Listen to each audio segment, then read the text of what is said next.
Hello दोस्तों, welcome back to the daily dose box. दोस्तों, बहुत समय के बाद ये वीडियो आ रहा है, लेकिन ये वीडियो बहुत ही खास टॉपिक पर है। अगर आप जवाहर नवोदय विद्यालय की तैयारी कर रहे हैं, किसी भी क्लास में एंट्रेंस एग्ज़ाम देने की तैयारी कर रहे हैं, मोस्टली जो बच्चे हैं वो क्लास 6 में फॉर्म डालते हैं और उसकी तैयारी करते हैं, उनके लिए आज इस वीडियो में कुछ महत्वपूर्ण बातें बताने वाला हूँ।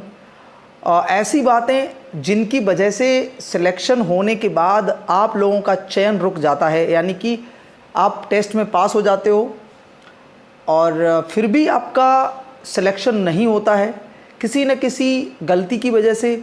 तो फॉर्म भरते समय या फिर हमें कुछ डिसाइड करते समय, अगर हम तैयारी कर रहे हैं तो उसको डिसाइड करते समय क्या क्या हमें सावधानियां बरतनी है, किन किन चीज़ों का ध्यान रखना है, ये सारी चीज़ें आज के इस वीडियो में कंप्लीट आपको बता दूंगा। ठीक है, ये वीडियो इम्पॉर्टेंट है तो वीडियो को शेयर ज़रूर करना और हो सके तो वीडियो को एक लाइक ज़रूर करना।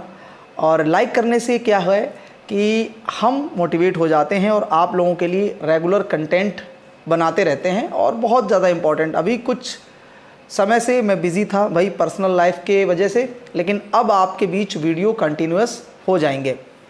अगर आप जवाहर नवोदय विद्यालय में अपना फॉर्म डालते हैं तो फॉर्म भरते समय आपको कुछ चीज़ों का बहुत ज़्यादा ध्यान रखना है। ठीक है, सबसे पहली बात कि कभी कभी क्या होता है कि पेरेंट्स जानबूझकर ऐसा करते हैं कि बच्चे की एज नहीं होती है, आधार कार्ड में कोई और डेट ऑफ बर्थ होती है और फॉर्म के अकॉर्डिंग वो फॉर्म डाल देते हैं। ठीक है, उसमें जो डेट ऑफ बर्थ का क्राइटेरिया है उसके अकॉर्डिंग वो फॉर्म डाल देते हैं।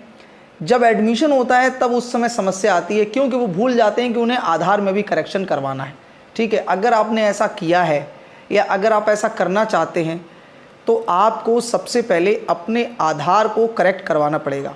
ठीक है, दूसरी चीज़, आपको सारे डॉक्यूमेंट्स, अगर आप क्लास 3rd 4th 5th में जिस स्कूल में पढ़ रहे हो, टीसी वगैरह सब उसी डेट ऑफ बर्थ की बनवानी पड़ेगी।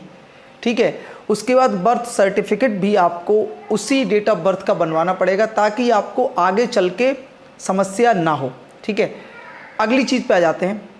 अब क्या है कि टीसी की इतनी वैल्यू नहीं रही है, अब हो गया है भाई परमानेंट एजुकेशन नंबर।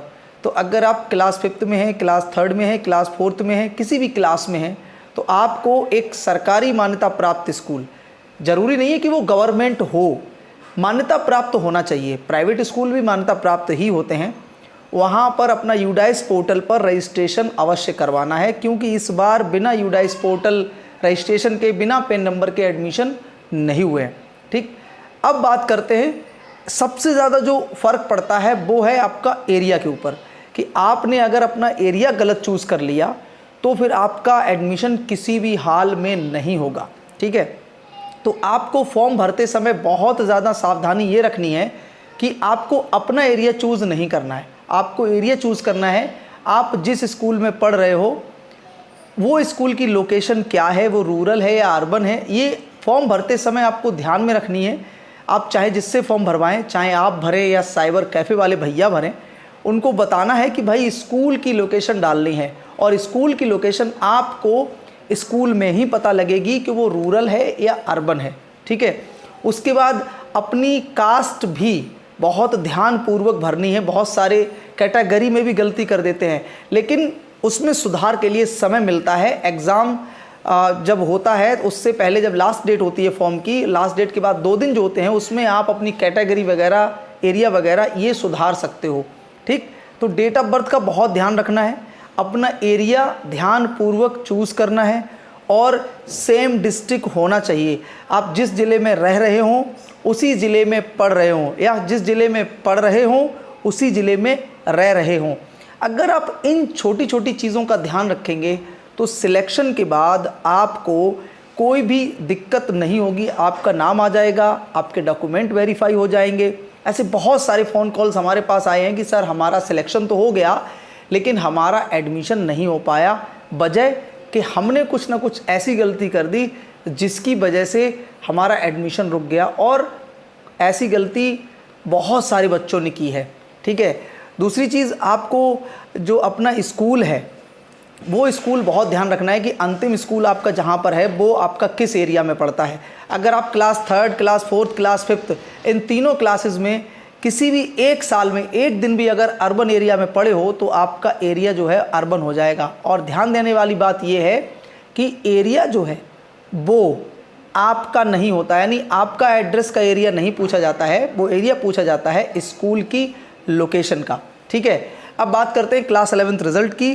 तो क्लास 11th रिजल्ट मैं हर वीडियो में बता चुका हूं कि जब तक सीबीएसई क्लास 10th का रिजल्ट नहीं डिक्लेयर होता तब तक क्लास 11th का रिजल्ट जारी नहीं होगा। आप लोग अपने डॉक्यूमेंट्स को रेडी कर लीजिए, जिनको ये उम्मीद है कि उनका सिलेक्शन हो जाएगा वो अपने डॉक्यूमेंट्स को रेडी करना चालू कर दो।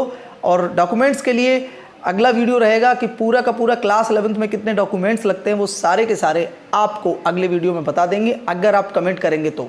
ठीक है, तो 2025 में आप लोगों के लिए बहुत ध्यानपूर्वक आपको फॉर्म भरना है, बहुत सारे क्राइटेरियाज़ हैं उनको फॉलो करना है। अगर आप उनमें से कहीं पर भी छोटी सी मिस्टेक करते हो ना तो आपका सिलेक्शन नहीं होगा, ये चीज़ आप गारंटीड लिख के रख लीजिए। वीडियो अच्छा लगा हो तो वीडियो को शेयर ज़रूर करना और चैनल को सब्सक्राइब किए बगैर ना जाना। मिलते हैं नेक्स्ट वीडियो में, तब तक के लिए ख्याल रखिए। जय हिंद।